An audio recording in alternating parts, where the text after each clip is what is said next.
ನಮಸ್ಕಾರ ಸ್ನೇಹಿತರೆ, ಬೆಂಕಿ ಬಿರುಗಾಳಿ ಚಾನಲ್ಗೆ ತಮ್ಮೆಲ್ಲರಿಗೂ ಸ್ವಾಗತ.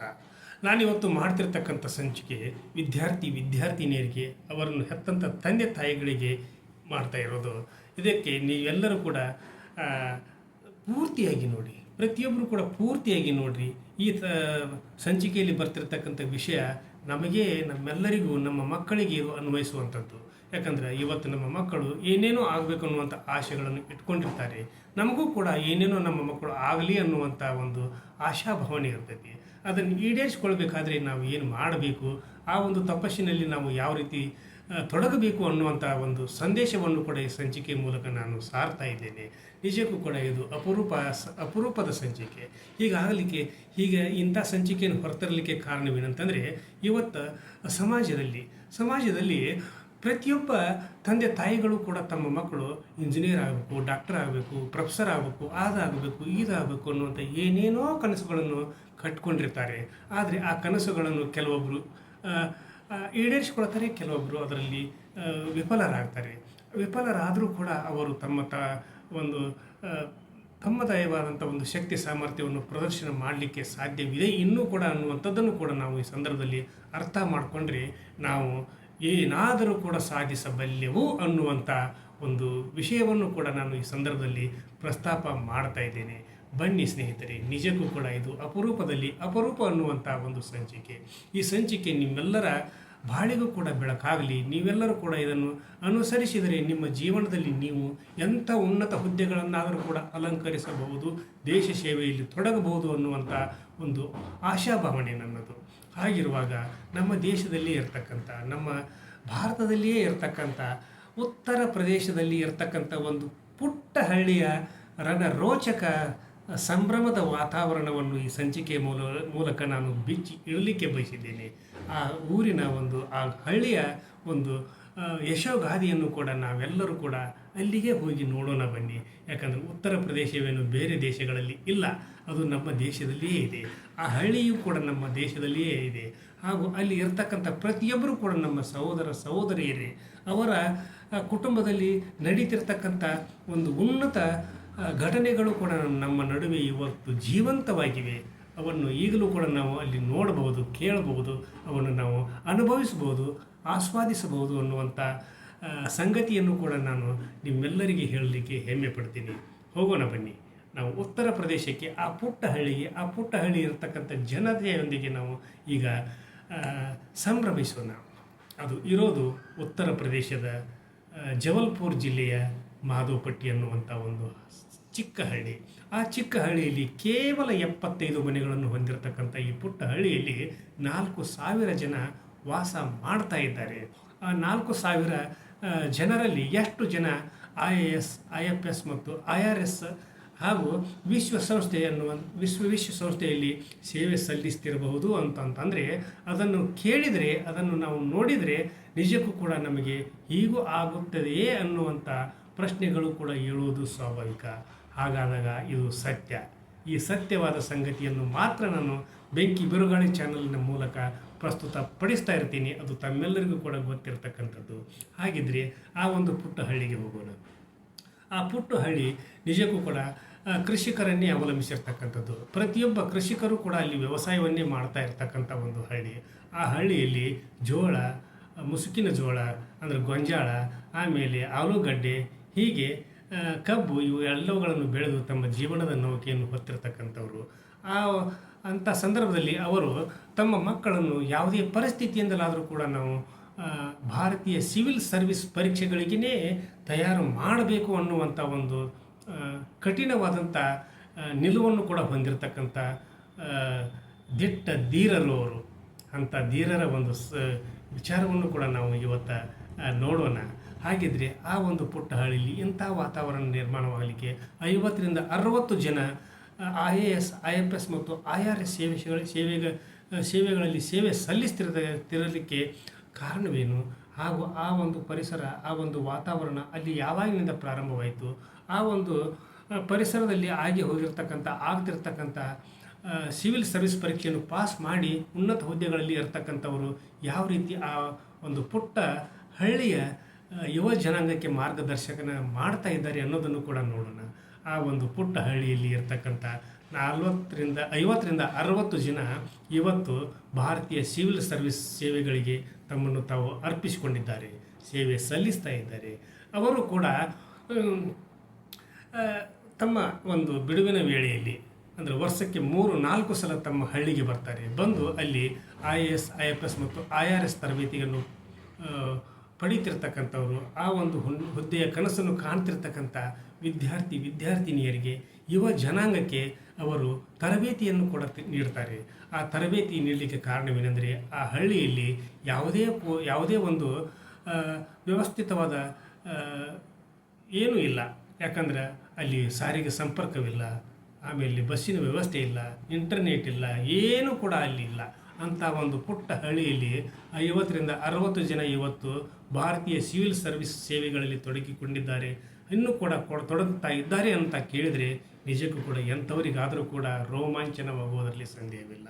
ಹಾಗಾದಾಗ ಅಲ್ಲಿಯ ಜನರು ಈ ರೀತಿ ಪ್ರಭಾವಿತರಾಗಲಿಕ್ಕೆ ಕಾರಣವೇನು ಅನ್ನುವಂಥ ಒಂದು ವಿಷಯವನ್ನು ಕೂಡ ನಾನು ಈ ಸಂದರ್ಭದಲ್ಲಿ ಪ್ರಸ್ತುತಪಡಿಸ್ತಾ ಇದ್ದೇನೆ.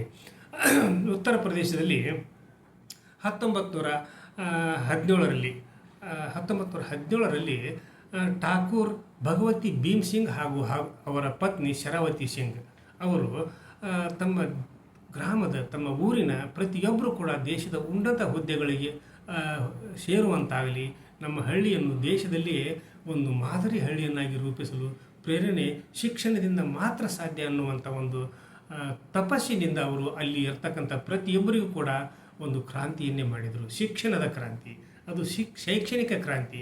ಆ ಕ್ರಾಂತಿಯ ಮೂಲಕ ಇವತ್ತು ಇಷ್ಟೊಂದು ಬೆಳವಣಿಗೆಯನ್ನು ಪಡೀಲಿಕ್ಕೆ ಕಾರಣ ಇವರೇ ಅಂತ ಹೇಳ್ಬೋದು.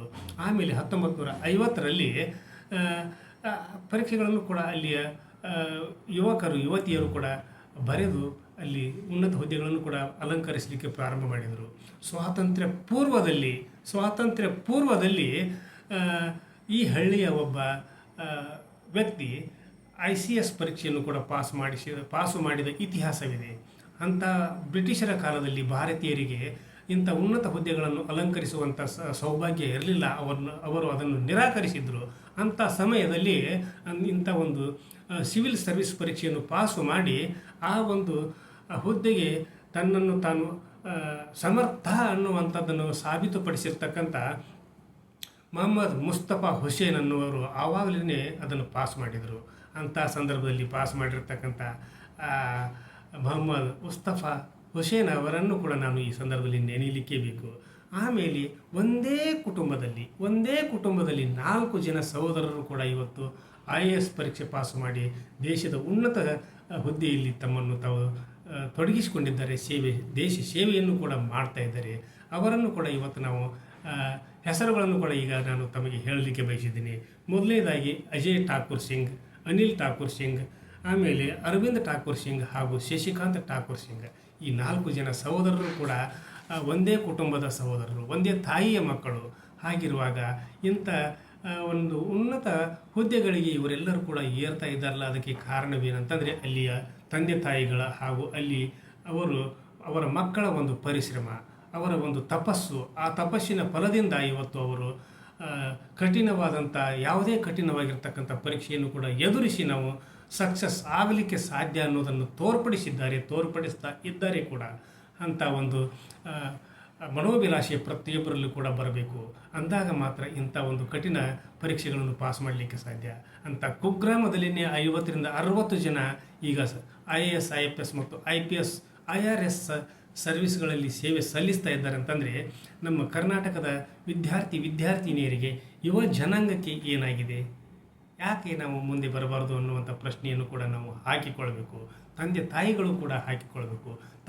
ತಮ್ಮ ಮಕ್ಕಳಲ್ಲಿ ಅಡಗಿರ್ತಕ್ಕಂಥ ಒಂದು ಹುದುಗಿರ್ತಕ್ಕಂಥ ಒಂದು ಪ್ರತಿಭೆಗಳನ್ನು ಹೊರಗೆ ತರುವಂಥ ಕೆಲಸವನ್ನು ನಾವೆಲ್ಲರೂ ಕೂಡ ಸಮರೋಪಾದಿಯಾಗಿ ಮಾಡುವಂಥ ಸಮಯ ಬಂದಿದೆ. ಆ ಒಂದು ಸಮಯವನ್ನು ನಾವು ಸದುಪಯೋಗಪಡಿಸಿಕೊಳ್ಳೋಣ. ಅವರಲ್ಲಿ ಇರ್ತಕ್ಕಂಥ ಶಕ್ತಿ, ಸಾಮರ್ಥ್ಯ, ಬುದ್ಧಿಮತ್ತೆಯನ್ನು ಹೊರಗೆ ಹಚ್ಚೋಣ. ಅವರು ಕೂಡ ಇಂಥ ಪರೀಕ್ಷೆಗಳನ್ನು ಎದುರಿಸಲು ಸಮರ್ಥರು ಅನ್ನೋದನ್ನು ನಾವು ಜಗತ್ತಿಗೆ ಸಾಬೀತುಪಡಿಸೋಣ. ಅಂದಾಗ ಮಾತ್ರ ನಮ್ಮ ಕನಸುಗಳು ನನಸಾಗಲಿಕ್ಕೆ ಸಾಧ್ಯ, ಸಾಕಾರಗೊಳ್ಳಲಿಕ್ಕೆ ಸಾಧ್ಯ. ನಮ್ಮ ಮಕ್ಕಳ ಒಂದು ಉಜ್ವಲ ಭವಿಷ್ಯ ನಿರ್ಮಾಣವಾಗಲಿಕ್ಕೂ ಕೂಡ ಸಾಧ್ಯ ಅನ್ನೋದನ್ನು ಪ್ರತಿಯೊಬ್ಬ ತಂದೆ ತಾಯಿಗಳು ಕೂಡ ಅರ್ಥ ಮಾಡ್ಕೊಳ್ಬೇಕು.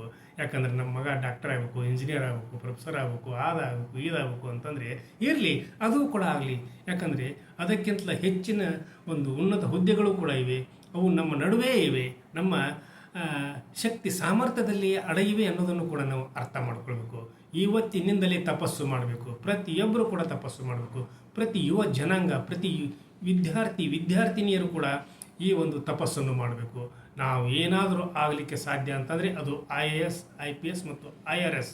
ಅದನ್ನು ಬಿಟ್ಟು ನಾವು ಯಾವುದೇ ಒಂದು ಹುದ್ದೆಗಳನ್ನು ಅಲಂಕರಿಸೋದಿಲ್ಲ ಅನ್ನುವಂಥ ಒಂದು ಶಪಥವನ್ನು ಮಾಡಿದರೆ ಎಂಥ ಶಕ್ತಿ ಸಾಮರ್ಥ್ಯವನ್ನಾದರೂ ನಾವು ತೋರಿಸಬಹುದು ಅನ್ನೋದಕ್ಕೆ ಈ ಒಂದು ಪುಟ್ಟ ಮಾಧವಪಟ್ಟಿಯ ಒಂದು ಉದಾಹರಣೆಯನ್ನೇ ಸಾಕು. ಅಲ್ಲಿ ಈಗ ಆಗಿರ್ತಕ್ಕಂಥ ಒಬ್ಬ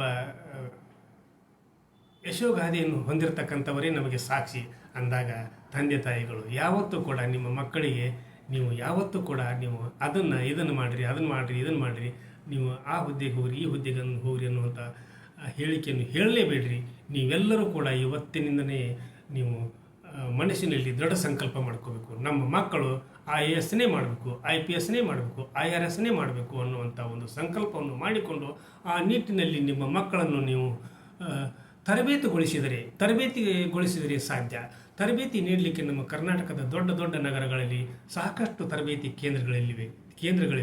ಆ ಕೇಂದ್ರಗಳಲ್ಲಿ ಇಂಥ ಒಂದು ಉನ್ನತ ಶಕ್ತಿ ಸಾಮರ್ಥ್ಯವನ್ನು ಪ್ರದರ್ಶನ ಮಾಡುವಂಥ, ಅವರು ತಮ್ಮ ಒಂದು ಕೆಲಸವನ್ನು ನಿರ್ವಹಿಸಲಿಕ್ಕೆ ಸಾಧ್ಯವಾಗುವಂಥ ಎಲ್ಲ ಪ್ರಯತ್ನಗಳನ್ನು ಕೂಡ ಆ ಕೇಂದ್ರಗಳಲ್ಲಿ ಮಾಡ್ತಾರೆ. ಆ ಪರೀಕ್ಷೆಗಳಿಗೆ ಅವರು ಅಣಿಗೊಳಿಸ್ತಾರೆ. ಅವರಲ್ಲಿ ಉನ್ನತವಾದಂಥ ತರಬೇತಿಯನ್ನು ನೀಡಿ ಅವರು ಕೂಡ ಈ ಸಂದರ್ಭದಲ್ಲಿ ಅವರು IAS, IPS ಮತ್ತು IPS ಪರೀಕ್ಷೆಗಳನ್ನು ಪಾಸು ಮಾಡಲಿಕ್ಕೆ ಸಾಧ್ಯವಾಗುವಂತೆ ತರಬೇತಿಯನ್ನು ನೀಡಿ ಅವರು ಆ ಕಾರ್ಯಕ್ರಮಗಳನ್ನು ನಿರ್ವಹಿಸಿಕೊಡ್ತಿದ್ದಾರೆ. ಅಂಥ ಕೇಂದ್ರಗಳಿಗೆ ನಿಮ್ಮ ಮಕ್ಕಳನ್ನು ಸೇರಿಸಿರಿ. ಅಂಥ ಒಂದು ಸಂದರ್ಭ ಈಗ ನಿಮ್ಮೆಲ್ಲರಿಗೂ ಕೂಡ ಒದಗಿ ಬಂದಿದೆ. ಯುವ ಜನಾಂಗಕ್ಕೆ, ವಿದ್ಯಾರ್ಥಿನಿಯರಿಗೆ, ತಂದೆ ತಾಯಿಗಳಿಗೆ ನಾನು ಇವತ್ತು ವಿನಂತಿ ಮಾಡಿಕೊಳ್ಳೋದೇನಂತಂದರೆ, ನಿಮ್ಮೆಲ್ಲ ಮಕ್ಕಳನ್ನು ನೀವು ಇಂಥ ಪರೀಕ್ಷೆಗಳಿಗೆ ಅಣಿಗೊಳಿಸಿದರೆ ಮಾತ್ರ ಅವರು ಮುಂದೆ ಬರಲಿಕ್ಕೆ ಸಾಧ್ಯ. ಅವರಲ್ಲಿ ಒಂದು ಪ್ರತಿಭೆ ಇದೆ, ಒಂದು ಶಕ್ತಿ ಸಾಮರ್ಥ್ಯ ಅಡಗಿದೆ ಅನ್ನೋದನ್ನು ನೀವು ಅರ್ಥ ಮಾಡಿಕೊಳ್ಳುವಂಥ ಸಂದೇಶವನ್ನು ಈ ಸಂಚಿಕೆಯ ಮೂಲಕ ಹೇಳ್ತಾ, ನಾಳಿನ ಸಂಚಿಕೆಯೊಂದಿಗೆ ತಮ್ಮ ಜೊತೆಗೆ ಹಾಜರಾಗೋಕ್ಕಿಂತ ಪೂರ್ವದಲ್ಲಿ ಬೆಂಕಿ ಬಿರುಗಾಳಿ ಇದು ನಿಮ್ಮೆಲ್ಲರ ಚಾನಲ್ಲು, ನಾಡಿನ ಚಾನಲ್ಲು. ಈ ಚಾನಲನ್ನು ಪ್ರತಿಯೊಬ್ಬರು ಕೂಡ ಸಬ್ಸ್ಕ್ರೈಬ್ ಮಾಡದಿರ್ತಕ್ಕಂಥವ್ರು ಸಬ್ಸ್ಕ್ರೈಬ್ ಮಾಡಿರಿ, ಶೇರ್ ಮಾಡಿರಿ, ಲೈಕ್ ಮಾಡಿರಿ. ಈ ಸಂಚಿಕೆಯನ್ನು ಪ್ರತಿ ಮನೆಗೂ, ಪ್ರತಿಯೊಬ್ಬ ತಂದೆ ತಾಯಿಗಳಿಗೂ, ಪ್ರತಿಯೊಬ್ಬ ವಿದ್ಯಾರ್ಥಿನಿಯರಿಗೂ, ಯುವ ಜನಾಂಗಕ್ಕೂ ತಲುಪಿಸುವಂಥ ಒಂದು ಪುಣ್ಯದ ಕೆಲಸವನ್ನು ಮಾಡಿರಿ ಅಂತ ಹೇಳ್ತಾ, ನಾಳಿನ ಸಂಚಿಕೆಯೊಂದಿಗೆ ತಮ್ಮ ಜೊತೆಗೆ ಹಾಜರಾಗ್ತೀನಿ. ಅಲ್ಲಿವರೆಗೂ ನನ್ನ ನಮಸ್ಕಾರ.